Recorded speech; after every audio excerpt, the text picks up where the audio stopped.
تعمل ايه لو انا جبت لك النهارده جهاز ديل بريسيشن كور اي 7 جيل تاسع سعره 19000 ونص وعرض لمده 3 ايام؟ اتفرج معايا على الفيديو ده عشان تعرف المواصفات والسعر. حاجه كده شياكه بمعنى كلمه شياكه. كور اي 7 جيل تاسع.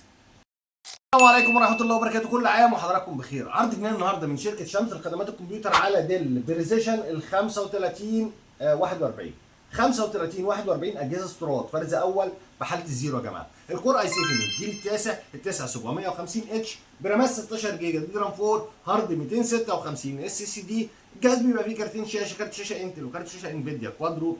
البي 620 بيبقى 4 جيجا دي رام 5 وبيعلى مع الرامات.